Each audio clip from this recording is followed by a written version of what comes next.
विभिन्न कक्षाओं में विभिन्न विषयों का शिक्षण अधिगम।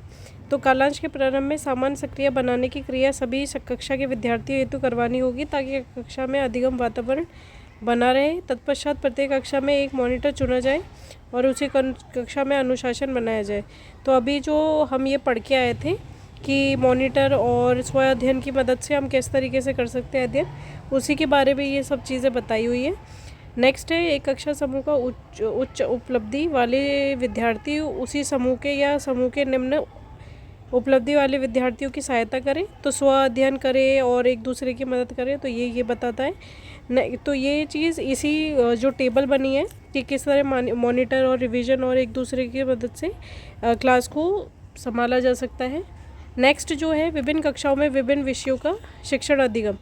तो कालांश के प्रारंभ में सामान्य सक्रिय बनाने की क्रिया सभी कक्षा में के विद्यार्थी हेतु करवानी होगी तथा कक्षा में अधिगम वातावरण बना रहे। तो ये तो ठीक है। तत्पश्चात प्रत्येक कक्षा में एक मॉनिटर चुना जाए और उसे कक्षा का अनुशासन बनाए रखने की जिम्मेदारी सौंपी जाए।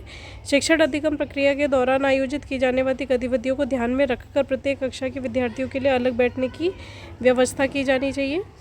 शिक्षण कार्य किए जाते हैं तो अन्य कक्षाओं का नियोजन विषय पाठ संबंधित सार्थक अधिगम प्रक्रिया में संलग्न किया जाना चाहिए। आवश्यकता अनुसार शिक्षक को कक्षाओं की गतिविधियों का पर्यवेक्षण करना चाहिए तथा फीडबैक देना चाहिए। इसके अतिरिक्त विद्यार्थियों के अधिगम संबंधी कठिनाइयों को दूर करने हेतु शिक्षक सीधा शिक्षण कार्य भी कर सकता है। जब 3 कक्षा में शिक्षक की आवश्यकता हो तो शिक्षक को एक नया पाठ या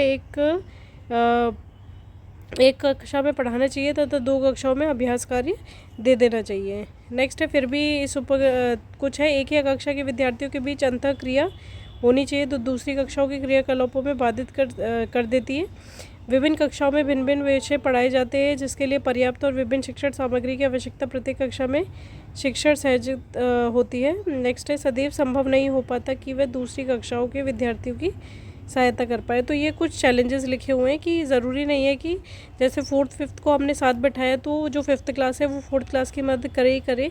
ऐसा भी हो सकता है कि वो टीजिंग करे या शरारतें करने लग जाए या ध्यान ना दे पाए। नेक्स्ट है कि अगर सारे बच्चे जैसे साथ बैठे हुए हैं तो उनको विभिन्न विभिन्न विषय पढ़ाना थोड़ा दिक्कत हो जाती है। तो भिन्न भिन्न विषय पढ़ाने में थोड़ी प्रॉब्लम आ सकती है। और प्रोजेक्ट वर्क वगैरह जो मॉडल्स वगैरह होती है उनमें भी आप दिक्कत देख सकते हैं। तो ये सब बस इसी चीज़ को एक्सप्लेन करने में लगी है कि हम कैसे, एक टीचर होता है वो मॉनिटर की हेल्प से और रिवीजन की हेल्प से, एक दूसरे के कोऑर्डिनेशन की हेल्प से चीज़ों को संभाल सकते हैं। अब देखो, बहुकक्षा, एक कक्षा और बहुकक्षा में क्या अंतर होता है। एक कक्षा के लिए एक शिक्षक होता है जबकि बहुत सी कक्षाओं के लिए भी एक ही शिक्षक होगा। अब ये अंतर बताइए, थोड़ा देख लो, सिंपल सा ही है। प्रत्येक कक्षा हेतु एक कक्ष होता है लेकिन एक से अधिक कक्षाओं के लिए एक कक्ष होता है। यानी एक कक्षा जैसे 4th क्लास है तो यहाँ पे 4th A ही बैठेगी। लेकिन बहुकक्षा में क्या होता है, ये एक कक्षा है, इसमें 1st 2nd 3rd 4th 4 class जैसे बैठी हुई हैं। तो ये होता है। नेक्स्ट है, बच्चों के बीच सहयोगिता अंतःक्रिया कम होती है और यहाँ पे ज़्यादा होती है क्योंकि ज़्यादा बच्चे हैं, ज़्यादा इंटरेक्शन होगा। बच्चों के अनुभवों की भिन्नता एक समूह के भीतर ही सीमित रहती है जबकि यहाँ पे कई समूह रहते हैं तो इंटरेक्शन ज़्यादा होगा तो उनके अनुभव भी ज़्यादा होंगे।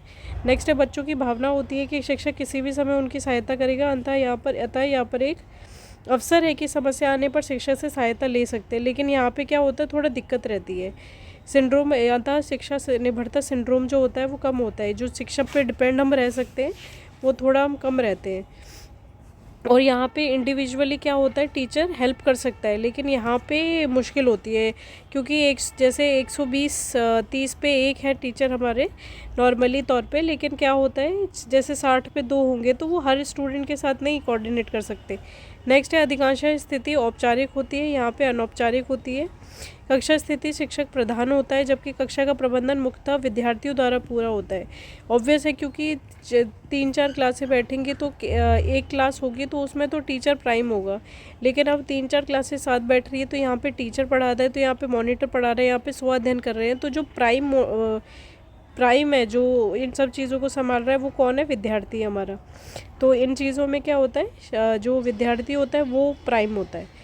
नेक्स्ट है, ये माना जाता है कि कक्षा में 3 स्तर होते हैं जैसे 3 स्तर है, जैसे मोस्ट इंटेलिजेंट है, एवरेज बच्चे और नॉर्मल बच्चे हैं, पुअर है थोड़े से पढ़ने में, लो इंटेलिजेंस है। तो इस तरीके से 3 मानक है यहाँ पर। औसत से ऊपर, औसत तथा औसत से नीचे की तरह के कई स्तर नहीं, कोई स्तर नहीं होता। यहाँ तक कि अलग अलग कक्षा की भावना भी इसमें नहीं होती। सभी विद्यार्थी महसूस करते हैं कि वो एक ही कक्षा के समूह हैं। तो जैसे अब फर्स्ट सेकंड थर्ड फोर्थ का जैसे हमारे भी स्कूल में असेंबली वगैरह होती है, तब जब सब बच्चे एक साथ खड़े हो जाते हैं तो लगता है सब एक ही है। तो डिवीज़न जो होता है इंटेलिजेंस के बेसिस पे वो कम हो जाता है, रहता ही नहीं है।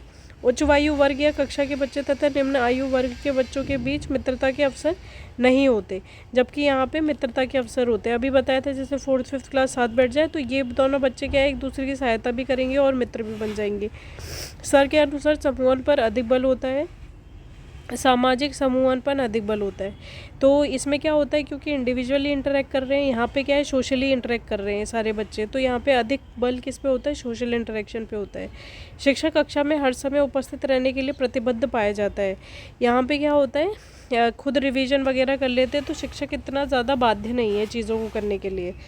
नेक्स्ट है हमारा मल्टी लेवल सिचुएशन या बहुस्तरीय स्थिति। बहुस्तरीय स्थिति पहले भी बताया था। बहुस्तरीय का मतलब होता है कि इंटेलिजेंस के बेसिस पे आप डिवीज़न कर रहे हो बच्चों का। तो बहुयोग्यता स्तर की स्थिति में एक शिक्षक 3 योग्यता समूह जैसे उच्च, औसत और निम्न वाली कक्षाओं को लेता है। तो इसमें क्या होता है, जो बच्चे होते हैं वो कैटेगराइज हो जाते हैं कि ये बहुत इंटेलिजेंट है, ये एवरेज है और ये लो है। तो इस तरीके से कैटेगराइजेशन होता है बच्चों का। एक बहुस्तरीय स्थिति देखो, बहुस्तरीय स्थिति या बहुस्तरीय शिक्षण की स्थिति निम्न कारणों से उत्पन्न होती है। अब इसमें कुछ कारण बताए गए हैं। प्रभावी शिक्षण अधिगम की सहेजीकरण हेतु जब आपको एक कक्षा के विद्यार्थी को कोई समान योग्यता समूह में विभाजित करना हो तो इसी को कहते हैं बहुस्तरीय, विभाजन कर देते बच्चों का। बहुस्तरीय स्थिति के मुद्दे, एक कक्षा तथा बहुकक्षा दोनों में स्थितियों में हमेशा विद्यमान रहती है। तो ये हमें याद रखना है। एक कक्षा में अधिक संख्या में वृद्धि, औसत अधिगम योग्यता वाले बच्चे तथा इसकी तुलना में कम विद्यार्थी उच्च तथा निम्न योग्यता वाले होते हैं। तो हमने देखा है कभी भी कोई क्लास होती है उसमें अगर आपको हाई इंटेलिजेंस वाले बच्चे हो, लो हो और एवरेज बच्चे हो, तो हमेशा एवरेज का जो संख्या होगी वो हमेशा ज़्यादा होगी। जैसे एक कक्षा में 40 बच्चे हैं तो मुश्किल से 6-7 बच्चे ही होते हैं जो काफ़ी इंटेलिजेंट होते हैं और 6-7 बच्चे ही ऐसे होते हैं जो बहुत ही ज़्यादा नालायक होते हैं। और जो बीच का ये जो मेजर ग्रुप बना ये एवरेज बच्चों का आता है। तो सबसे ज़्यादा जो परसेंटेज ऑफ स्टूडेंट्स होती है वो एवरेज स्टूडेंट्स की होती है। नेक्स्ट है साधारणतः सभी अधिगम क्रियाओं का नियोजन तथा क्रियान्वित तथा प्रदत्त पाठ्य वस्तु संबंधी निर्देशक औसत विद्यार्थियों की योग्यता को ध्यान में रखकर किया जाना चाहिए। तो इसका मतलब ये हुआ जैसे कि ये जो बच्चे हैं जो एवरेज होते हैं, इन्हीं के बेसिस पे हमें जो पाठ्यक्रम वगैरह होता है कि किस तरीके से कितने टाइम में बच्चों की सिलेबस पूरा होगा, कैसे हमें आगे बढ़ना है, कितना हमें मेहनत करनी पड़ेगी, तो ये सब हम क्या इसको ध्यान में रखते हैं। उन एवरेज जो बच्चे हैं ना, जितनी संख्या उनके हिसाब से हम डिसाइड करते हैं। परिणाम स्वरूप उच्च तथा निम्न योग्यता समूह के विद्यार्थी लाभान्वित नहीं हो पाते और उनके अधिगम पर इसका प्रभाव पड़ता है। तो ऑब्वियस है जब हम एवरेज को लेकर सारी चीज़ें बनाएंगे तो जो हाईएस्ट इंटेलिजेंस के बच्चे होंगे या लो इंटेलिजेंस, इन दोनों पे ही उसका असर पड़ेगा। इसलिए शिक्षकों के लिए यह एक चुनौतीपूर्ण कार्य है कि किस प्रकार औसत स्तर विद्यार्थियों के साथ साथ इन 2 स्तरीयों के विद्यार्थियों को अधिगम आवश्यकताओं को ध्यान में रख के पूरा करें। तो ये इम्पॉर्टेंट है कि जो टीचर है वो एवरेज स्टूडेंट को तो देखे क्योंकि वो हाई परसेंटेज में है, लेकिन जो हाई इंटेलिजेंस के उनके लिए और जो लो इंटेलिजेंस है उनके लिए भी समानतः काम करें। नेक्स्ट है अधिगम दक्षाओं को परांगति यानी मास्टरी अर्जित करने हेतु विद्यार्थी की योग्यता का ओवरऑल आकलन करने के आधार पर शिक्षक द्वारा विद्यार्थियों के समूहन से उन्हें अपनी गति के अनुसार सीखने में सहायता नहीं मिलती, क्योंकि हो सकता है कि उच्च योग्यता समूह के विद्यार्थी उन समूह के शिक्षण अधिगम क्रियाओं में सहभागिता हेतु सहजता महसूस नहीं करते जो ऊपर लाया जा सके। तो ये होता है कि जब एवरेज स्टूडेंट के हिसाब से हम अपनी चीज़ें पढ़ाते हैं तो जो हाई इंटेलिजेंस के बच्चे होते हैं वो थोड़े ऊब जाते हैं, उनको लगता है ये इतना सिंपल है हम क्या करें, तो वो अपनी रुचि हटाने लग जाते हैं। बहुकक्षा स्थिति में सामान्य पाठ्यपुस्तक को निर्देशन का केंद्र मानकर उनका उपयोग करने में विभिन्न अधिगम स्तरों के विद्यार्थियों को लाभ नहीं मिलता। तो ये बात है। जो कि यही बताया गया है कि एक एवरेज स्टूडेंट का हम अगर लेके चलेंगे तो जो बाकी हैं उनको लाभ नहीं मिल पाता है। एक बहुकक्षा शिक्षक के लिए विभिन्न कक्षाओं के विभिन्न स्तरों के विद्यार्थियों की अधिगम आवश्यकताओं को साथ साथ ध्यान में रखकर निश्चित रूप से एक कठिन कार्य है। तो ये इम्पॉर्टेंट है कि जैसे एक बहुकक्षा है, जैसे एक ही क्लास में फर्स्ट सेकंड थर्ड के बच्चे पढ़ रहे हैं, तो इन तीनों ही कक्षाओं में जो हाई इंटेलिजेंस के हैं, तीनों ही कक्षाओं में जो एवरेज है और जो लो है, उस तरीके से हमें चीज़ों को डील करना पड़ेगा स्टूडेंट्स के साथ। तो ये बहुत डिफ़िकल्ट हो जाता है टास्क करना। एक बहुकक्षा स्थिति हेतु पर्याप्त मात्रा में उपयुक्त शिक्षण अधिगम सामग्री तथा अन्य संसाधन सामग्री तैयार करना निसंदेह एक शिक्षक के लिए भारी कार्य है। नेक्स्ट है बहुस्तरीय स्थिति के प्रबंधन हेतु प्रविधियाँ। शिक्षण अधिगम के क्रियान्वित से पूर्व कक्षा के विद्यार्थियों की व्यक्तिगत आवश्यकताओं की पहचान की जानी चाहिए। सही है, ऑब्वियस है। व्यक्तिगत इसलिए बोला है, व्यक्तिगत का मतलब है इंडिविजुअली हमें बच्चों को देखना पड़ेगा। जैसे अगर मेरे को एक क्लास में 40 बच्चे हैं, मुझे देखना है कि इंटेलिजेंट बच्चे कौन है, तो मुझे इंडिविजुअली सबको देखना पड़ेगा ना। मैं तब उनका एनालिसिस करूँगी, तब मैं देखूँगी कि 6 से 7 बच्चे ऐसे हैं जो वाकई में इंटेलिजेंट हैं। बाकी जो 30 बच्चे 35 बच्चे बचे हुए हैं मेरे पास, 30 बच्चे बचे हुए हैं वो मेरे पास वो एवरेज है, और बाकी के जो रेस्ट ऑफ स्टूडेंट्स रह गए वो अब लो इंटेलिजेंस पे आते हैं। लेकिन ये सब करने के लिए मुझे इंडिविजुअली हर बच्चे पे ध्यान देना पड़ेगा। सभी बच्चे किसी भी स्तर के को अपनी गति के अनुसार सीखने की अनुमति होनी चाहिए। तो जो भी बहुस्तरीय बच्चे हैं तो वो अपनी गति से सीखे। जो अगर हाई इंटेलिजेंस का बच्चा 1 दिन ले रहा है तो लो इंटेलिजेंस का भले ही 5 दिन ले, लेकिन उनको लेना चाहिए टाइम। विद्यार्थी को उनकी रुचि एवं स्वयं की इच्छा अनुसार समूह में सहभागिता एवं अनुमति हो। व्यक्तिगत गति से सीखने की सहायता हेतु विषमांग समूहन को उपयुक्त माना जाए। जो समूह है जिस हिसाब से पढ़ना चाहता है उनकी गति पे पूरा ध्यान देना चाहिए। व्यक्तिगत अधिगम के सहजीकरण हेतु साथी अधिगम की अनुमति होनी चाहिए। या प्रत्येक स्तर के लिए समय की प्रभावी प्रबंधन होना चाहिए। तो ये इम्पॉर्टेंट हो जाता है कि आप कैसे बता रहे हैं कि कोई लो इंटेलिजेंस का है, कोई हाई इंटेलिजेंस का। ऑब्वियस है, जब ये जितनी अच्छी तरीके से सीखेगा, जैसे ये कोई भी चीज़ 2 घंटे में पकड़ लेता है, इसको भले कोई भी चीज़ सिखा दो, लेकिन ये जो लो इंटेलिजेंस का है इसको पे थोड़ा ज़्यादा मेहनत करनी पड़ती है। ये वही चीज़ 2 दिन में सीख रहा है। तो हम ये देख रहे हैं कि टाइम बहुत बड़ा मेजर रोल प्ले कर रहा है, जिसके बेसिस पे हम ये सब बोल रहे हैं। तो हमें जो समय का प्रभावी प्रबंधन करना चाहिए हर स्तर के अनुसार। ठीक है। विषमांग समूहन प्रक्रिया, तो मिश्रित योग्यता समूह की प्रक्रिया को अपनाना चाहिए। फिर भी पाठ का शिक्षण तथा मूल्यांकन पूरा होने के बाद समान योग्यता सामग्री बनाई जा सकती है। निसंदेह जो शिक्षक बहुकक्षा स्थिति में काम करते हैं उन्हें पहले से ही इसके लिए पर्याप्त तैयारी करनी चाहिए। तो ये चीज़ तो हमने पहले भी देखी कि जो हाई इंटेलिजेंस के बच्चे होते हैं एवरेज होंगे और लो इंटेलिजेंस के बच्चे होंगे। ऐसा नहीं है इनके लिए अलग अलग क्लासेस बना दो, बल्कि इन सबको मिक्स्ड होके पढ़ना चाहिए। मिक्स्ड क्लासेस ही हमेशा प्रेफर करनी चाहिए, क्योंकि बच्चे एक दूसरे से भी सीखते हैं, एक दूसरे की सहायता करते हैं और इंटरेक्शन भी बढ़ता है। ऐसा नहीं है एक ही में आप कर दो और उन पे टैग भी लग जाता है तो उनकी मानसिक भी चोट लगेगी उनको। तो ये दिक्कत है थोड़ी सी। सामूहिक तथा व्यक्तिगत अधिगम द्वारा अधिगम दक्षताओं में पारंगत हासिल करना। बहुकक्षा तथा बहुस्तरीय शिक्षण का सबसे बड़ा मुद्दा है व्यक्तिगत विद्यार्थियों को अधिगम दक्षाओं में अपनी स्वयं की गति के अनुसार पारंगता अर्जित करने हेतु किस प्रकार सहायता दी जाए।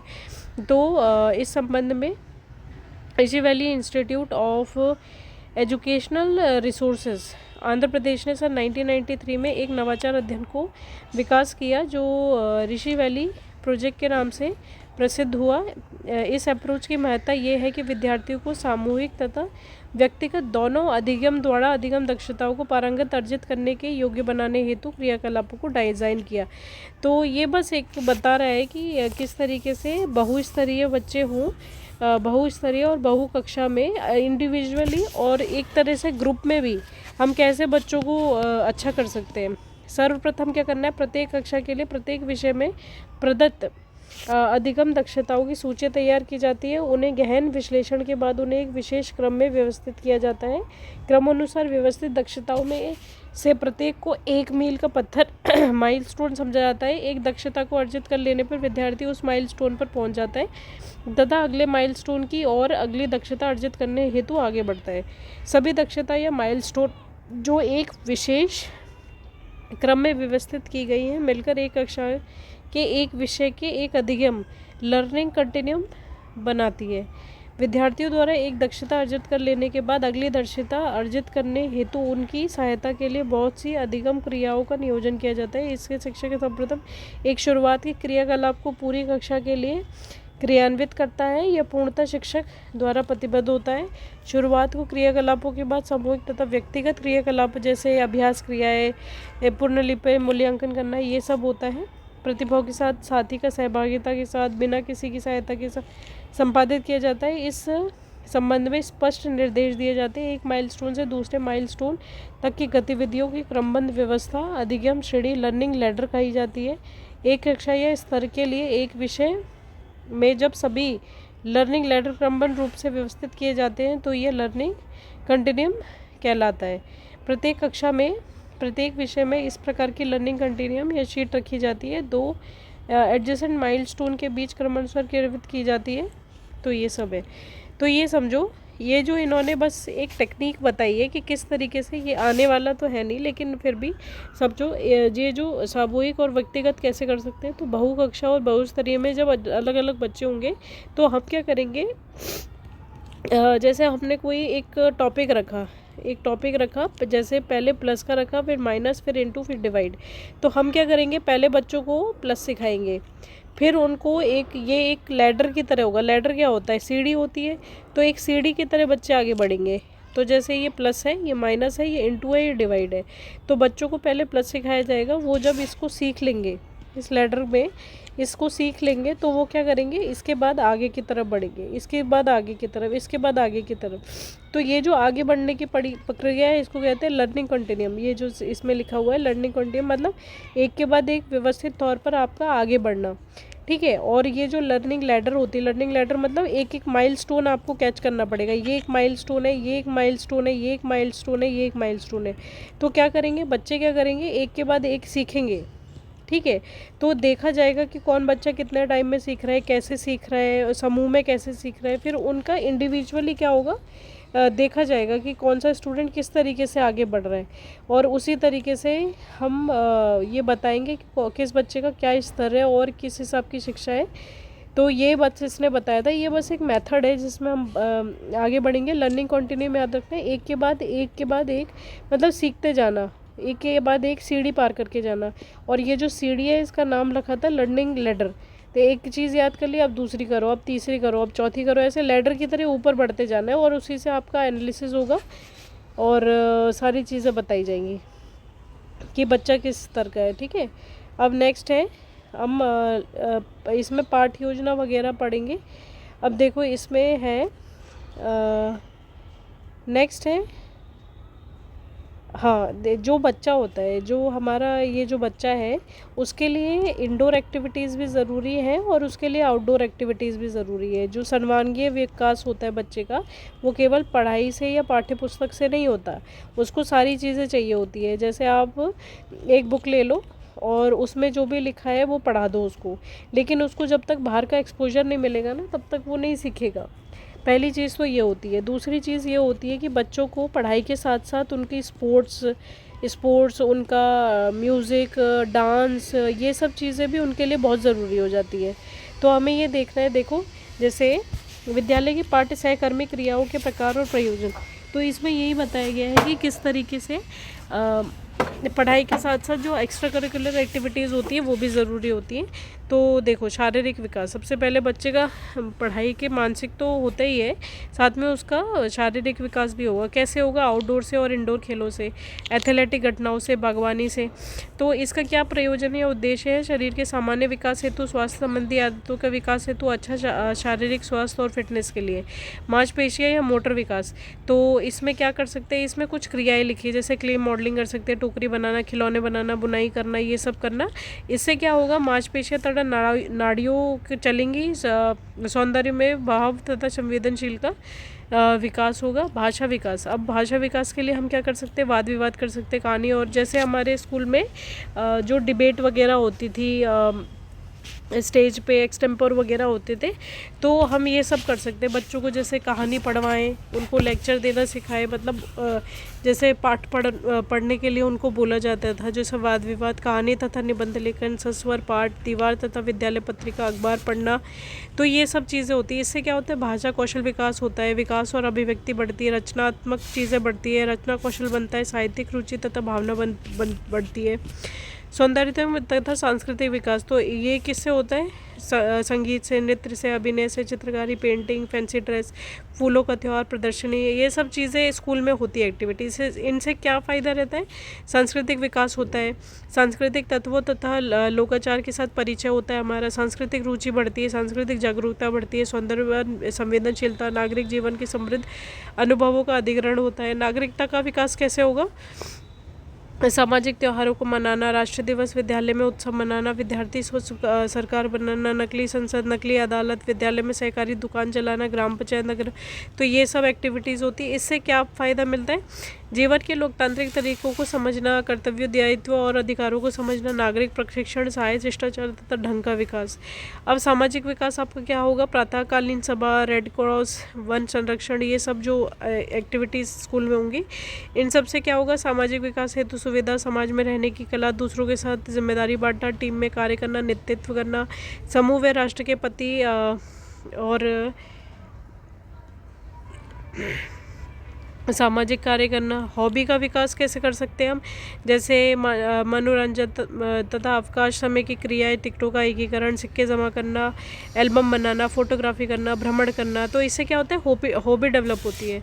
अब हॉबी डेवलप होने से क्या होगा, खाली समय का प्रयोग आप सही तरीके से कर पाएंगे, मानसिक एवं नैतिक स्वास्थ्य का विकास होगा, युवा उत्साह को बढ़ाना होगा, रचनात्मक की उन्नति होगी, शिक्षण की एक रास्ता को कम करना, दृष्टिकोण का विकास। तो पिकनिक कर सकते हो, संग्रहालय, ये म्यूज़ियम वगैरह जो दिखाते हैं, टूर पे ले जाते हैं स्कूल वाले, इनसे क्या फ़ायदा होता है, संदर्भ ज्ञान में उन्नति, ज्ञान व दृष्टिकोण का विस्तार, प्रत्यक्ष अवलोकन तथा प्रयोगात्मक अनुभवों को सुदृढ़ करना। ठीक है, पाठ्य सहकर्मी क्रियाओं का आयोजन या नियोजन। अब देखो, दोनों प्रकार की गतिविधियों का उपयुक्त फोकस तथा जोड़ दिया जाना चाहिए। दोनों प्रक्रिया कौन सी है, पढ़ाई के साथ साथ एक्स्ट्रा करिकुलर एक्टिविटीज़ भी ज़रूरी है भाई, उनको क्रियान्वित में पुनरावृत्ति ना हो, ये हमें ध्यान रखना है। जैसे बच्चे को हम जैसे म्यूज़िक सिखा रहे हैं, तो अब उसको म्यूज़िक ही नहीं सिखाना है, उसको उसके साथ डांस भी करवाना है, उसको उसके साथ सिंगिंग भी लिखवानी है, उसको उसके साथ स्पोर्ट्स में भी भेजना है। तो अलग अलग एक्टिविटीज़ ज़रूर होनी चाहिए, उद्देश्यों के आधार पर दोनों एक दूसरे के पूरक है। तो याद रखना है कि पढ़ाई के साथ साथ हमें जो एक्स्ट्रा करिकुलर एक्टिविटीज़ करेंगे वो बहुत ज़रूरी है, क्योंकि एक दूसरे के पूरक है, वो भी ज़रूरी है। उपलब्ध समय तथा संसाधनों के अधिकतम उपयोग हेतु स्थान, तो अलग अलग स्थान होने चाहिए। जैसे इसलिए स्कूल में क्या होता है, ऐसा नहीं है कि आप क्लास में बैठे और म्यूज़िक शुरू कर दो। म्यूज़िक का अपना एक रूम होगा, स्पोर्ट्स का अपना एक मैदान होगा खेलने के लिए, डांस का एक रूम होगा, SUPW का एक रूम होगा। तो हर चीज़ की एक अलग व्यवस्था होनी चाहिए। न्यायपूर्ण ढंग से क्रियाकलापों का चुनाव, गतिविधियों के आयोजन संचालन हेतु समय तथा स्थान की उपलब्धता होनी चाहिए। ठीक है, अभिवेक्षण का उपलब्धता, सुझाव पृष्ठ, पोष्ठान का प्रावधान, तो ये सब चीज़ें होती है। गतिविधि संख्या में इनकी अधिक हो कि सभी सदस्य विविध गतिविधियों भाग लेने का अवसर मिले। तो ऐसा होना चाहिए जैसे एक स्कूल में सिर्फ म्यूज़िक की ही व्यवस्था है, तो सभी बच्चे इसमें पार्टिसिपेट नहीं करेंगे। तो इसलिए ज़रूरी है कि म्यूज़िक के साथ डांस, स्पोर्ट्स वगैरह बहुत सारी एक्टिविटीज़ हो, ताकि सारे बच्चे पार्टिसिपेट करें। गतिविधि विद्यार्थियों के अतिरिक्त बोझ ना डालें। तो ऐसा भी नहीं है कि बोलना है कि ज़रूरी पार्टिसिपेट करो, आप लो ही लो, तो इस पर क्या होगा, बच्चों को बोझ भी लगेगा। जो उनके रुचि के हिसाब से वो करने दें उन्हें। गतिविधियाँ ऐसी हो जो विद्यार्थी को लगातार भाग लेने के लिए आकर्षित करें। तो ऐसी चीज़ें हों जो उनको आकर्षित करें, ना कि बोझ लगे। गतिविधियाँ कम लागत की हों ताकि वे विद्यालय के सीमित संसाधनों में आयोजित किया जा सके। ठीक है, तो ऐसी गतिविधियाँ होनी चाहिए जो कि सीमित संसाधनों के साथ भी चीज़ें हो सके। गतिविधियाँ विद्यार्थियों की रुचि और योग्यता के अनुरूप हो। ठीक है, नेक्स्ट है समय और स्थान की उपलब्धता। विद्यालय में गतिविधियों का आयोजन वहाँ पर समय तथा स्थान की उपयोगिता तथा उपलब्धता के आधार पर होना चाहिए। कुछ विशेष इंडोर तथा आउटडोर गतिविधियाँ विद्यालय समय सारणी के स्थान देने की आवश्यकता हो सकती है जो विद्यालय कार्य काल के दौरान आयोजित होती है, जबकि कुछ ऐसी गतिविधियों का आयोजन विद्यालय समय के बाद समय की आवश्यकता होती है। फिर भी कुछ आउटडोर गतिविधियों का आयोजन तथा संचालन विषय मौसम और महीनों में किया जाता है। इन सभी गतिविधियों की तीर्थीकार तथा माहौल पूर्व नियोजित किया जाना चाहिए। बस ये इसका ये कहने का इतना मतलब है कि बहुत सारी एक्टिविटीज़ होनी चाहिए, मतलब एक्टिविटीज़ बहुत सारी होनी चाहिए ताकि हर बच्चा पार्टिसिपेट करे, और इंडोर और आउटडोर एक्टिविटीज़ दोनों होनी चाहिए। लेकिन ऐसा भी नहीं है कि जैसे बहुत सारे स्कूलों में स्विमिंग सिखाई जाती है और हॉर्स राइडिंग भी कई स्कूलों में सिखाई जाती है, अब एक्सेट्रा एक्सेट्रा बहुत सारी ऐसी एक्टिविटीज़ होती है जो बहुत स्कूलों में है, लेकिन ज़रूरी नहीं है कि वो हर स्कूल में हो। जो विद्यालय है उसे अपने संसाधनों के हिसाब से और उसके पास जितनी जगह है, जितना स्थान है, उस हिसाब से उसको एक्टिविटीज़ करनी चाहिए। ठीक है, अभिप्रेक्षण की उपलब्धता। नेक्स्ट है विद्यालय के नोटिस बोर्ड पे गतिविधियों की एक पूरी सूची लगाएं ताकि सभी विद्यार्थियों को इसकी जानकारी रहे। तो जैसे हमारे जो स्कूल था केवी वगैरह, उस पे हाउसेस थे, रेड हाउस, येलो हाउस, अभी तो याद है ग्रीन था, एक ब्लू था शायद। तो इन सब को क्या था, एक हाउस बना दिए गए थे। अब ये हाउस क्या होते थे, कंपटीशन करते थे आपस में, जैसे डिबेट में कौन सा जीतेगा, स्पोर्ट्स में कौन सा जीतेगा। तो ये क्या होता है, रुचि बढ़ती है इन सब चीज़ों से। और ये नोटिस बोर्ड पे लगाना चाहिए कि कौन कौन सी एक्टिविटीज़ होने वाली है, ताकि इंटरेस्टेड बच्चे खुद आके पार्टिसिपेट करें। विद्यार्थी को अपनी रुचि और चुनाव के अनुसार क्रियाओं में भाग लेने के लिए आमंत्रित करना। विद्यार्थी को इन गतिविधियों में संचालन में एडवाइज़र और सहायक के रूप में कार्य करने हेतु प्रोत्साहित करना। कार्य और उसके आयोजन का तरीका स्पष्ट होना चाहिए। ठीक है, नेक्स्ट है राय या पृष्ठ पोषण की उपलब्धता। आपके विद्यालय का प्रत्येक शिक्षक आपकी रुचि के अनुसार किसी विशेष गतिविधि का इंचार्ज बने, आपके पर्याप्त अनुभव हो और आप इन गतिविधियों के आयोजन हेतु उत्साह तथा सकारात्मक दृष्टिकोण रखें। आप विद्यालय तथा अन्य लोगों से फीडबैक लें। गतिविधियों के संचालन हेतु पर्याप्त लॉजिस्टिक सहायता विद्यालय में उपलब्ध हो। ठीक है, विद्यालयों की सलाह देने हेतु शिक्षक को परस्पर समझ होनी चाहिए। तो ये सब चीज़ें इंपॉर्टेंट है। नॉर्मल चीज़ें लिखिए कि नोटिस बोर्ड है उस पर सारी गतिविधियाँ लिखो, जो भी बच्चे इंटरेस्टेड है वो आके कंसल्ट करें, बच्चों को जिम्मेदारी दो। तो जैसे अभी मैंने बताया कि हाउसेस बना दिए थे, ब्लू, रेड, येलो, ग्रीन। अब इसमें क्या होता था, एक कैप्टन भी बनता था हर एक हाउस का। वो बच्चा जो था वो कैप्टन होता था, वो ही सब डिसाइड करता था। टीचर तो बस एक पीछे से सपोर्ट देते थे, करता तो बच्चा ही था। तो इस तरीके से जिम्मेदारी भी देनी चाहिए बच्चों को। आगे बढ़ेंगे, पाठों की रूपरेखा। अब थोड़ा अच्छा टॉपिक आ रहा है, देखो। कक्षा विशेष के लिए खास विषय में पाठ्य क्रियाओं की एक ऐसी योजना विस्तार करना जो एक सप्ताह या एक माह या पूरे सत्र में वितरित कर दी गई हो, इसे पाठों की रूपरेखा कहा जाता है। तो जो सिलेबस है, जो हम करिकुलम का नाम देते हैं ना, या फिर सिलेबस का नाम देते हैं, वो उसी को कहते हैं पाठों की रूपरेखा। हमें जब भी एक टीचर होता है, एक पूरा जब अप्रैल शुरू होता है, अप्रैल में ही टीचर डिसाइड कर लेता है कि मुझे जनवरी फरवरी तक कितना कितना सिलेबस कराना है। मार्च में जब इतना है तो बीच में यूनिट टेस्ट पढ़ेंगे, फिर हाफ ईयरली पढ़ेंगे, फिर ईयरली पढ़ेंगे। तो उस हिसाब से वो अपने सप्ताह की भी पाठ्यक्रम देखता है, महीने का देखता है और पूरे सत्र का भी डिवीज़न करके रखता है। तो इसी सिलेबस को सप्ताह में, माह में और पूरे सत्र में बांट देने को ही पाठों की रूपरेखा कहा जाता है। ठीक है, नेक्स्ट है पाठों की रूपरेखा विषय विशेष, कक्षा विशेष, मुख्य दक्षताओं पर आधारित होती है।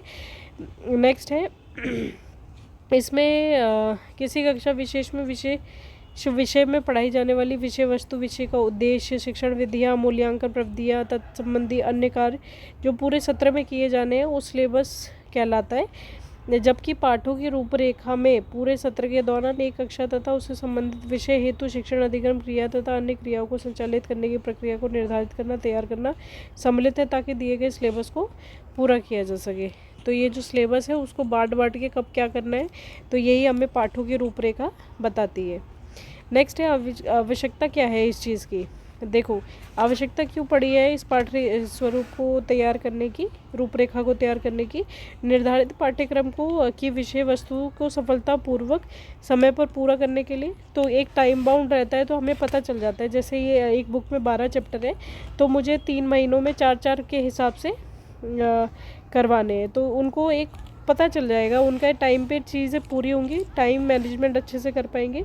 पूरे सत्र के लिए निर्धारित शिक्षण संबंधी क्रियाओं को प्रभावी संचालन हेतु यह आपके लिए एक मार्गदर्शन है जो विद्यालय के एक पूरे सत्र के दौरान आपकी प्रभावी व क्रमबद्ध शिक्षण तथा अधिगम की सुविधाजनक बनाने में सहायता करता है। तो एक माइंड बिल्कुल क्लियर होता है कि मुझे इतने टाइम में इतना काम कर रहा है, तो अच्छे से वो काम कर पाता है। नेक्स्ट है विभिन्न प्रकार की पाठ रूपरेखा तैयार की जाती है, जैसे पाठों की मासिक रूपरेखा और वार्षिक रूपरेखा। तो जो जिस पूरा सिलेबस होता है वो पूरे साल का बनता है, ठीक है, पूरे साल का बनता है। लेकिन ऐसा भी होता है कि हमें ये होता है कि एक जैसे 12 चैप्टर पूरे साल में, ठीक है, पूरे साल में वार्षिक में दे दिए, लेकिन अब मासिक बनाना है मुझे। एक महीने में कितने चैप्टर करने हैं, तो एक महीने में मुझे 4 चैप्टर करने हैं, जैसे 3 महीने में 4 चैप्टर करने हैं, तो मुझे 12 महीने में 4 चैप्टर कर देने हैं। तो इस तरीके से मासिक भी बनती है और पूरी वार्षिक भी बनती है। अब पढ़ते पाठों की मासिक रूपरेखा। पाठों की मासिक रूपरेखा प्रत्येक कक्षा के प्रत्येक विषय के लिए तैयार की जाती है। हर क्लास के लिए ऐसा ही होता है। इसका आधार एक माह में उपलब्ध कार्यान्वित दिन तथा समयित विषय के शिक्षण तथा शिक्षा संबंधी अन्य कार्यों के लिए निर्धारित कालांश होते हैं। पूरे सत्र के दौरान कौन सी इकाई किस महीने में पढ़ाई जाएगी, इस बात का निश्चय उपयुक्त 2 बिंदुओं तथा सिलेबस से संबंधित विषय की विषय वस्तु की मात्रा तथा विषयों की इकाई के महत्व के आधार पर किया जाता है। तो ये हमें याद रखना है कि जैसे कोई भी पाठ है, मेरे पास एक महीने में मैंने डिसाइड किया है मुझे 3 चैप्टर कराने हैं। अब ये मैं डिसाइड कर रही हूँ संस्कृत के लिए, और एक है मैथ्स के लिए। लेकिन मैथ्स के लिए मैंने डिसाइड किया है कि मुझे बस 2 ही चैप्टर कराने हैं, ठीक है। अब ये क्योंकि संस्कृत जो है वो मैथ्स से सिंपल है, ठीक है। तो इसमें क्या होगा, जैसे ये 3 चैप्टर है और ये 2 चैप्टर है, तो 2 चैप्टर पे भी मुझे देखना पड़ेगा कि जैसे 4 हफ्ते है तो मुझे 2 हफ्ते एक चैप्टर को लिए देने, क्योंकि काफ़ी हार्ड टॉपिक है, और 2 हफ्ते एक चैप्टर के लिए देने हैं। नेक्स्ट है संस्कृत का है, तो मैंने अलग अलग बांट दिए। अब मैथ्स में अगले महीने क्या होता है, पहले महीने तो मैंने 2 चैप्टर कराए 2-2 हफ्ते करके। फिर मैंने मैथ्स के सिलेबस में क्या देखा, मैंने बोला कि अब सिंपल चैप्टर आने वाले, तो मैंने 4 चैप्टर ले लिए एक ही महीने में, क्योंकि बहुत छोटे छोटे थे और बहुत सिंपल थे। तो मैंने बोला हर एक हफ्ते में लगा के इनके 4 चैप्टर करा दूंगी, जिस हिसाब की इनकी छुट्टी वगैरह है, तो इतना सिलेबस पूरा हो जाएगा। तो ये डिपेंड करता है कि आप कौन से सब्जेक्ट्स को पढ़ा रहे हैं, क्या उसका हार्डनेस है, कितना वो टाइम ले सकता है। जैसे एवरेज स्टूडेंट के हिसाब से ही तो हम पढ़ाएंगे, हम अपनी स्पीड से तो पढ़ाएंगे नहीं। तो एवरेज स्टूडेंट कितना टाइम ले लेगा, उस हिसाब से हम ये सब डिसाइड करते हैं कि पाठ कैसा है, बच्चे की योग्यता कैसी है, इन सब आधारों पर ये चीज़ डिसाइड की जाती है। नेक्स्ट है विषय से संबंधित सिलेबस का अध्ययन करें तथा पूरे सत्र के दौरान पढ़ाई जाने वाली इकाइयों की सूची बनाएं। इकाई वार या उप इकाई वार आवश्यकता कालांशों की संख्या उनके शिक्षण हेतु निश्चित करें। इस क्रिया में विषय की महत्ता, विषय वस्तु की मात्रा, प्रत्येक इकाई की अवधारणा आदि पर ध्यान दें। तो यही बताया गया है। इन सभी इकाइयों के शिक्षण हेतु आवश्यकता कुल कालांशों की संख्या निश्चित करें। तो जो टाइम पीरियड है वो हमेशा डिसाइड होना चाहिए कि मुझे इतने टाइम में ये चीज़ कर लेनी है। इन कालांशों के ध्यान में रखते हुए पढ़ाई जाने वाली इकाइयों को क्रम अनुसार महीने में विभाजित करें तथा सुनिश्चित करें कि इस महीने में कितने कालांश उपलब्ध है। तो इस तरीके से आपको आगे बढ़ना है।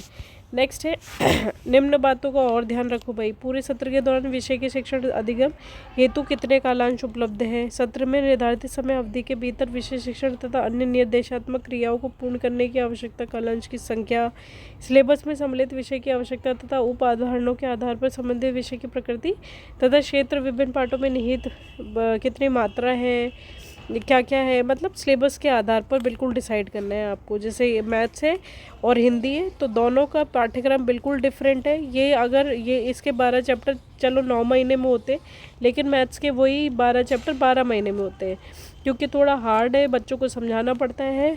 तो अपने सब्जेक्ट के हिसाब से, इकाइयों के हिसाब से, उनके उप इकाइयों के हिसाब से हम ये डिसाइड करते हैं कि हमें मासिक कितना काम करना है और हमें वार्षिक तौर पर कितना कार्य करना है। नेक्स्ट है पाठों की रूपरेखा तैयार करना। अब पाठों की रूपरेखा कैसे तैयार होगी, देखो, विषय संबंधी शिक्षण तथा अधिगम क्रियाओं के लिए पूरे शिक्षक सत्र में साप्ताहिक तथा महीनेवार उपलब्ध व्यवस्थित कार्य दिवस की संख्या। तो अपने दिन पता होने चाहिए। जैसे हफ्ता है 14 दिन का, 14 दिन में 2 दिन का संडे भी होता है, तो ये संडे हो गया, और अदर कोई छुट्टी आ रही है जैसे 26 जनवरी, 15 अगस्त, ऐसे करके कोई और छुट्टी आ रही है तो हमें वो भी देखना पड़ेगा कि हमारे पास कितने डेज़ हैं। प्रदत्त विषय वस्तु के शिक्षण तथा विषय अधिगम की सुविधाजनक बनाने हेतु आवश्यकता है कुल कालांशों की संख्या, कितनी क्लासेस आपको मिल रही हैं। सत्र के दौरान पूरे किए जाने वाले संबंधित उप इकाइयों की संख्या। इकाईवार अवधारणाओं की मात्रा, जिससे यह निश्चित होता है कि इकाईवार विषय वस्तु में प्रभावी सफल शिक्षण हेतु इस इकाई की आवश्यकता कालांशों की संख्या। परीक्षा दिवस, अवकाश दिवस, क्षेत्रीय भ्रमण आदि को छोड़कर विषयों के शिक्षण हेतु वास्तव में एक महीने में दिए जाने वाले दिवसों की संख्या। विद्यालय समय सारणी में शिक्षण तथा अधिगम क्रियाएं हेतु अलग अलग आवंटित कुल कालांशों की संख्या। महीनेवार पढ़ाई करने वाली इकाइयों की संख्या की पहचान करना, जिसे ध्यान में रखते हुए, ठीक है, बस यही है कि आपको ना पूरे सप्ताह में दिन कितने हैं ये देखना है, कोई छुट्टी वगैरह तो नहीं आ रही। आपको ये देखना है कि आपके पास कितनी इकाइयाँ हैं, उप इकाइयाँ हैं, किस हिसाब से आपको सिलेबस को कवर करना है। तो ये सब चीज़ें बस इसमें बनाई गई हैं कि डेज़ और क्लासेस के हिसाब से आप अपना पूरा डिसाइड करें। नेक्स्ट होता है इकाई योजना, यूनिट प्लान। हर एक यूनिट का एक प्लान रहेगी कैसे करना है आपको, तो ये बोलते हैं यूनिट प्लान। एक इकाई की विषय वस्तु सदैव एक सामान्य सिद्धांत, प्रक्रिया, समस्या और उद्देश्य के चारों ओर संगठित रहती है। तो याद रखना है, जो इकाई होती है उसमें सिद्धांत, प्रक्रिया, समस्या और उद्देश्य होते हैं। ऐच्छिक शिक्षण अधिगम उद्देश्यों की प्राप्ति हेतु एक इकाई में ठीक प्रकार समेकित और सार्थक पाठ होते हैं, जो विद्यार्थी को लाभदायक अधिगम अनुभव प्रदान करने में सक्षम होते हैं। यह एक सिलेबस की विषय वस्तु पूर्ण तथा उपभागों को प्रदर्शित करता है, तो जो समृद्ध शैक्षिक अनुभवों को प्रदान करने में लाभदायक होती है। तो ये यूनिट के बारे में बताया। इकाई अब मैं कैसे यूनिट तैयार करूँगी, ये अब इसने बताया है।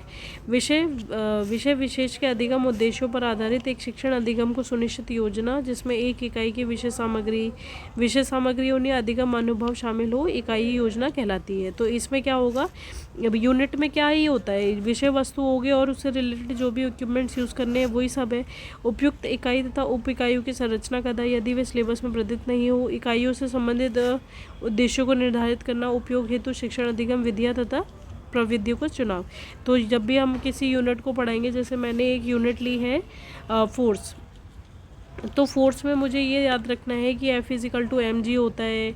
जो जैसे टेबल का मैं एग्जांपल दे सकती हूँ कि बीच में फोर्स लगेगा, कहाँ फोर्स लगेगा, थीटा कैसे होगा, कॉस थीटा कैसे होगा। कॉस थीटा जब 90 डिग्री हो जाएगा तो ये 0 हो जाएगा।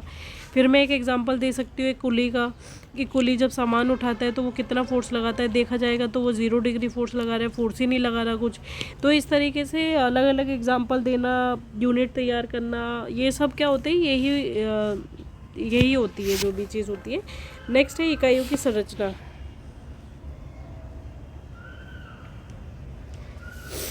इकाइयों की संरचना में देखो, विषय सामग्री का संगठन इकाइयों में करने के बाद उन्हें क्रम से व्यवस्थित करना, एक बार में एक को पढ़ाने की योजना बनाना। इसके बाद भी आप पर्याप्त इकाई को उप इकाई तथा सार्थक भागों में बांट सकते हैं।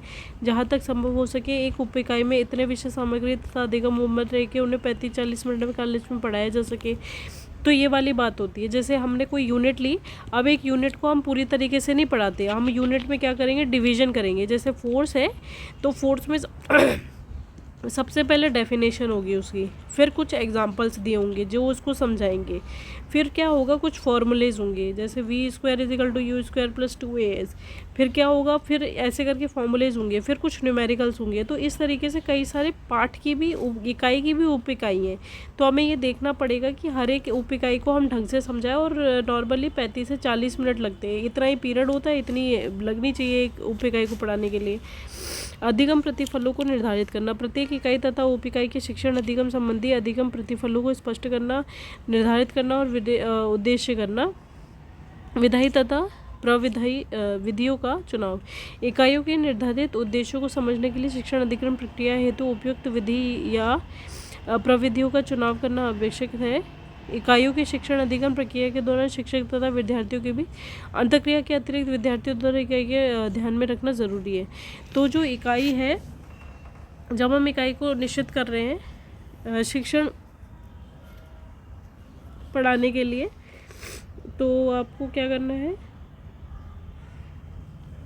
उपयुक्त विधि तथा प्रविधियों का चुनाव करना है। उसमें आकलन की विधियों का निर्धारण, इकाइयों के पूर्व निर्धारण अधिगम उद्देश्यों की प्राप्ति किस सीमा तक हुई है। इस मूल्यांकन का तो कुछ टेस्ट द्वारा होते हैं जिनका साधारण यूनिट टेस्ट के रूप में माना जाता है। इकाइयों में शामिल बृहद एवं सूक्ष्म अवधारणाएं, उप शिक्षाएं, कलांशों की आवश्यक संख्या, एक इकाई में पूर्ण शिक्षण हेतु, इकाई के शिक्षण हेतु उप इकाई वार विधियों उपयोग। ठीक, तो इसमें क्या है, हमें अब क्या करना है, जैसे हमने कोई यूनिट पढ़ा दी तो अब हम उसे यूनिट टेस्ट भी लेना पड़ेगा। यूनिट टेस्ट पे लेके हम क्या करेंगे, ये देखेंगे कि बच्चे को कितना समझ आया है। जैसे ये सारी रिव्यू देखेंगे, फिर रिव्यू देखते हैं किसी एक इकाई के अंदर विभिन्न उप इकाइयों का विकास और उनकी योजना बनाना इकाई योजना कहलाती है। साधारणतः एक उप इकाई अभी बताए 30 से 35 मिनट के बीच की होती है। शिक्षण की प्रक्रिया के आधार पर एक उप इकाई के शिक्षण में कभी कभी 2 या 3 कालांशों की आवश्यकता है। ऐसा भी हो सकता है कि कभी कभी ज़्यादा बड़ा टॉपिक आ जाए। विभिन्न विषयों के प्रति पाठ्य चर्चा का समय पर पूरा करना, उपयुक्त सामग्री तथा विधियों के उपयोग हेतु पूर्व या पर्याप्त तैयारी करना, तैयारी ऑब्वियसली करनी पड़ेगी। संबंधी कठिनाइयों का निर्धारण करने एवं औपचारिक हेतु इकाई टेस्ट तैयार करना, यूनिट टेस्ट लेना टाइम पे, इसलिए यूनिट टेस्ट होते हैं हमारे। और फिर हाफ ईयरली आ जाते हैं, फिर यूनिट टेस्ट होते हैं थर्ड, जैसे first unit test, second unit test, third unit test, 3 तो यूनिट टेस्ट होते थे हमारे, और फिर हाफ ईयरली होते थे, और एक लास्ट में फाइनल एग्ज़ाम होता था। तो ये जो यूनिट टेस्ट होते हैं ये इकाइयाँ ही होती हैं। अगली इकाई के अध्ययन में पहली इकाई का मास्टरी प्राप्त करना, तो जो सेकंड यूनिट में जाने से पहले हमें पहली यूनिट जो है उसका दक्षता प्रदान करना, ये सब चीज़ें इस पर आ जाती हैं। अब बात करते हैं पाठ योजना की। एक कक्षा में एक पाठ 30 से 40 मिनट के कालांश में पढ़ाया जाता है। पाठ योजना को दैनिक योजना भी कहा जाता है। तो ठीक है, तो ये जो इकाइयाँ होती है ये हमें मासिक रूप से हम देखते हैं, एक महीने में हमें कितना सिलेबस करना है। तो देखा होगा कि हर 3 महीने में शायद यूनिट टेस्ट होते थे। अब ये जो पाठ योजना होती है हर दिन की होती है। टीचर हर दिन क्या क्या पढ़ाएगा वो किस में डिसाइड करता है, ये पाठ योजना में। अब ये क्योंकि शिक्षक पाठों की योजना दिन प्रतिदिन के आधार पर करता है। एक पाठ योजना को 3 स्पष्ट चरण होते हैं। अब इसके भी 3 चरण होते हैं, कौन कौन से? शिक्षण अधिगम क्रिया के पूर्व की गतिविधियाँ, जब वो कर रहे हैं तब, और उसके बाद की गतिविधियाँ। तो 3 चरण होते हैं, जब वो पाठ को पढ़ाने से पहले, पाठ पढ़ा रहा है तब, और जब उसको पढ़ा दिया उसके बाद। तो 3 चरण है इसके।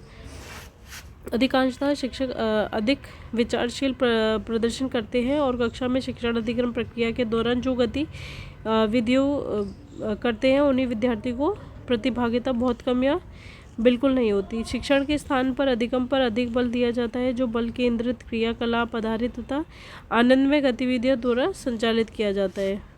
अब ये इतना कुछ ऐसा नहीं था, बस इतना याद रखना है हमें कि जो पाठ्य योजना होती है वो दैनिक होती है, हर दिन के हिसाब से होती है। और इसके 3 चरण होते हैं। 3 चरण कौन कौन से होते हैं? एक जो पहला है, फिर दूसरा है, फिर तीसरा है। नेक्स्ट है पढ़ाने से पहले है, जब हम पढ़ा रहे तब है, और पढ़ाने के बाद है।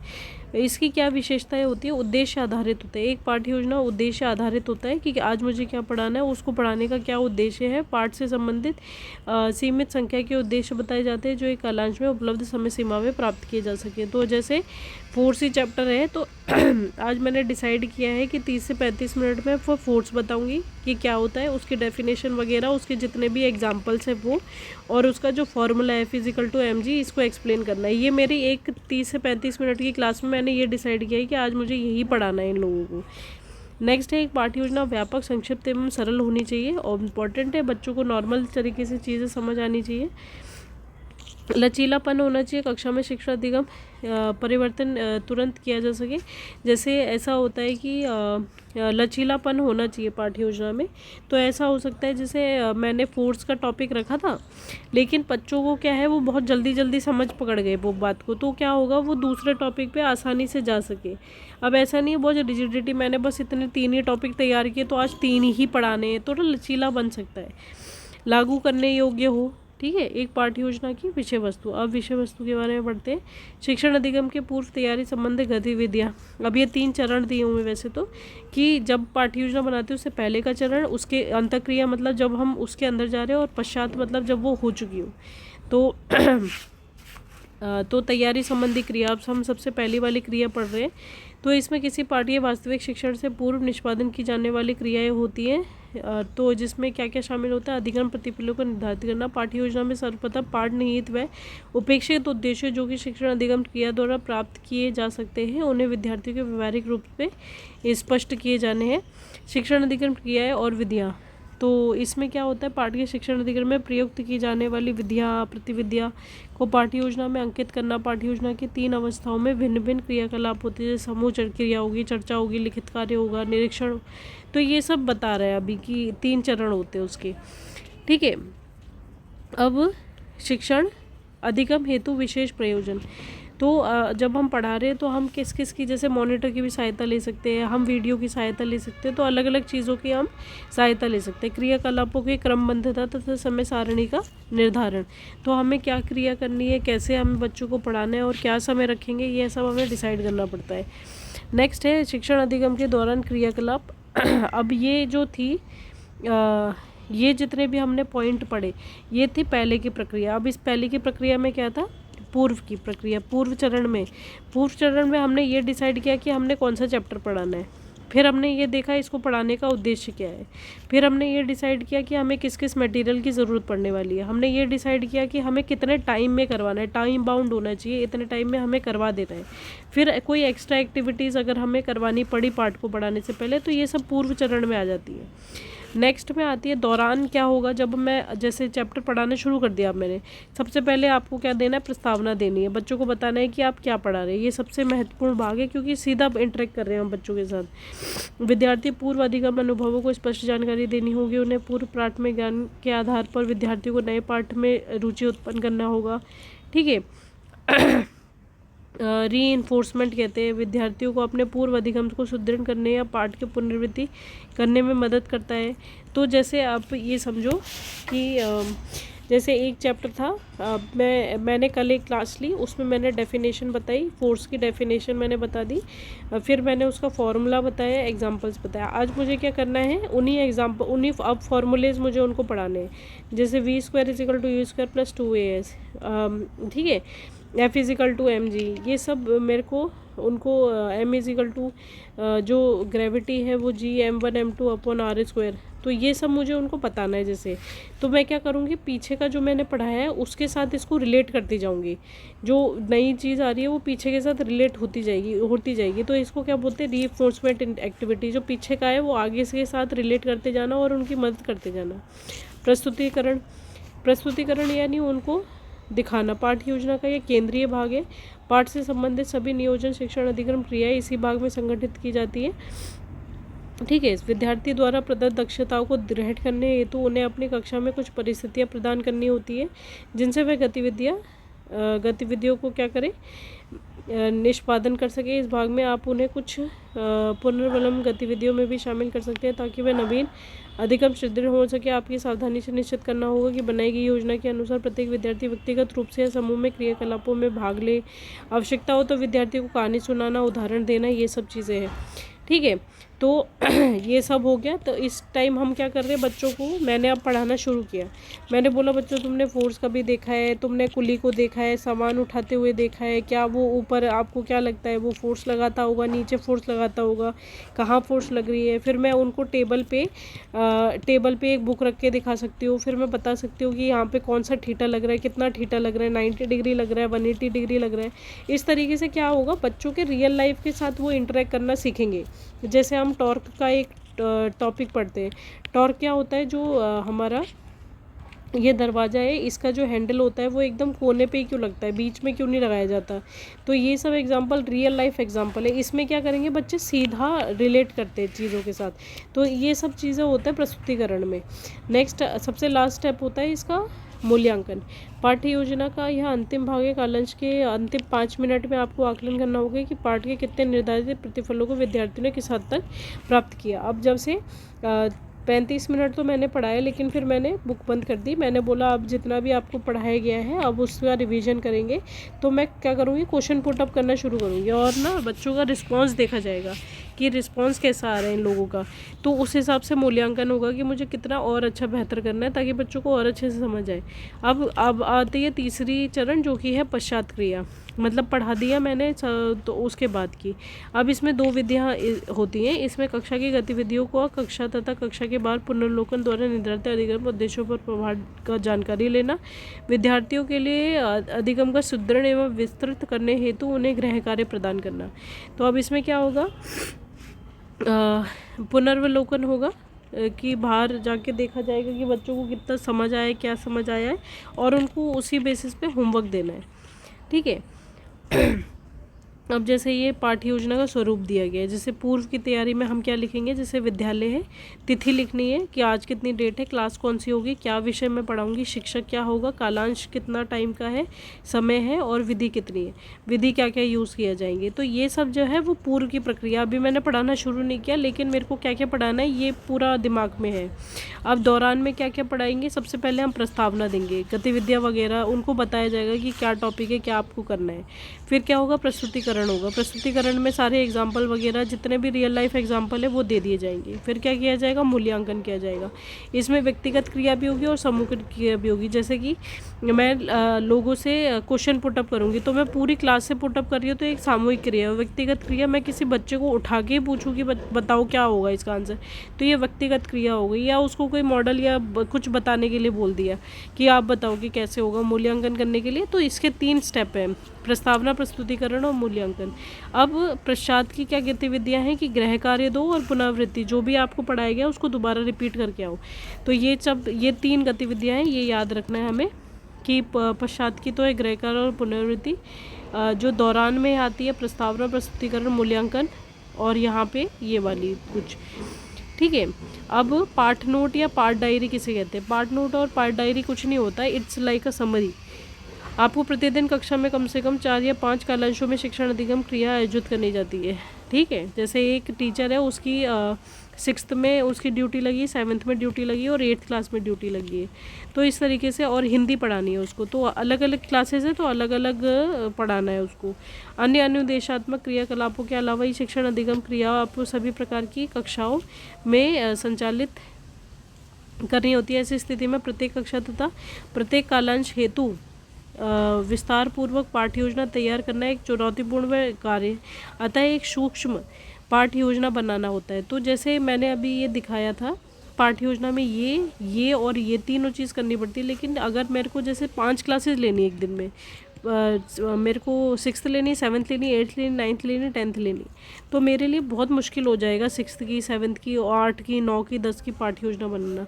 तो मैं क्या करूँगी, एक सूक्ष्म पाठ्य योजना बनाऊँगी। इस प्रकार की सूक्ष्म पाठ्य योजना को पाठ नोट कहते हैं। जैसे नोट होते हैं ना, नोट, जैसे हम कोई भी इंपॉर्टेंट चीज़ लिखते हैं तो उसमें नोट बना के नीचे लिख लेते हैं। तो ये जो नोट होता है, ये क्या करेगा, ये एक समरी की तरह काम करेगा। बहुत पूरे पैराग्राफ को छोटे से नोट्स में मैं बांट सकती हूँ। ठीक है। इसी को पाठ नोट या पाठ डायरी कहा जाता है। एक पाठ नोट में विस्तृत पाठ्य योजना के मुख्य जो चीज़ें होती है वो लिखी होती है। एक विस्तृत पाठ्य योजना जिस शिक्षक द्वारा तैयार की जाती है वह दूसरे शिक्षक द्वारा प्रयोग भी की जा सकती है, परंतु एक पाठ नोट जिस शिक्षक द्वारा तैयार किया जाता है वो केवल उसी के द्वारा प्रयोग किया जाता है। यह पाठ को संक्षिप्त लेख है जिसे आप किसी कक्षा में एक पाठ को एक कालांश में पढ़ाए जाने के लिए नियोजित करते हैं। अतः एक पाठ नोट अवश्य रूप से एक व्यक्तिगत नोट है जिसे आप अपनी कक्षा में के लिए तैयार करते हैं। जैसे ये नीचे दिखाई, जैसे तिथि, कक्षा, कालांश, ये सब क्या है, क्या उद्देश्य है आपका, क्या सामग्री यूज़ करनी है, कुछ अलग से चीज़ है तो ये नहीं यूज़ करनी, उसका क्या क्रियाकलाप यूज़ होंगे, क्या मूल्यांकन होगा। तो ये क्या होगा, ये पाठ्य योजना, पाठ नोट में आप तैयार कर लो, छोटे छोटे नोट्स बना लो। आपको जो पाठ्य योजना जैसे एक पन्ने की, तो ये क्या होगा, नीचे की एक छोटी सी लाइन होगी। ठीक है। तो उसमें ये हल्के हल्के नोट्स लिख देगा। तो हर जो इंडिविजुअल टीचर होता है वो अपना खुद का पाठ नोट बनाता है, ये दूसरा नहीं यूज़ कर सकता। जबकि जो पाठ योजना होती है वो इतनी विस्तृत होती है कि अगर एक टीचर यूज़ कर रहा है तो दूसरा भी उसको देख के यूज़ कर सकता है। लेकिन पाठ नोट जो होते हैं ये इंडिविजुअल होते हैं, ये टीचर अपनी सहायता मतलब अपनी सहजता के लिए यूज़ करता है। ठीक है। नोट्स बना के रख लेता है अपने पास छोटे छोटे। आपको पाठ नोट सदैव आपके साथ रखना होता है और कम से कम विद्यालय अवधि के दौरान तो कम से कम रखना ही होता है। एक पार्ट पढ़ने के बाद आप पार्ट की प्रगति का अभिलिखित करके पूर्ण या अपूर्ण पार्ट नोट के अंत में जो स्थान निर्धारित किया गया है उसमें लिख सकते हैं। तो जैसे इवैल्यूएशन का एक टाइम था, जैसे मैंने पाठ्य योजना में पश्चात का एक है जिसमें आपको होमवर्क भी देना है और आपको पुनर्वलोकन भी देना है। और जो दौरान के टाइम हमने देखा था कि इवैल्यूएशन का एक था, तो हम इवैल्यूएशन के 2 पॉइंट लिख सकते हैं। होमवर्क हमने क्या दिया, 1 पॉइंट में लिख सकते हैं, पुनर्वलोकन में 1 पॉइंट में लिख सकते हैं। तो इस तरीके से नीचे में छोटा सा लिख लो कुछ भी, तो इसको कहते हैं पाठ योजना। तो ये थोड़ा इम्पोर्टेंट है, ये थोड़ा देख लेना।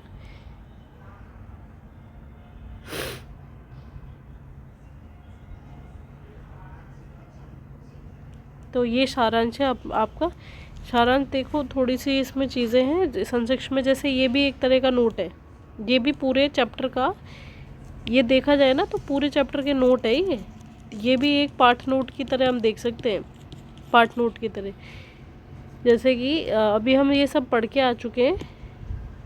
जैसे पाठों की रूपरेखा अभी हमने पढ़ी थी, मासिक या वार्षिक होती है। पाठों की कार्य योजना रूपरेखा बनाने में निम्न बातें शामिल होती है, जैसे संख्या क्या होगी, विषय वस्तु क्या होगी, शिक्षण आवश्यकता एवं कुल कालांश क्या होंगे, ये सब हम पढ़ चुके हैं। इकाई योजना मतलब यूनिट बनाना।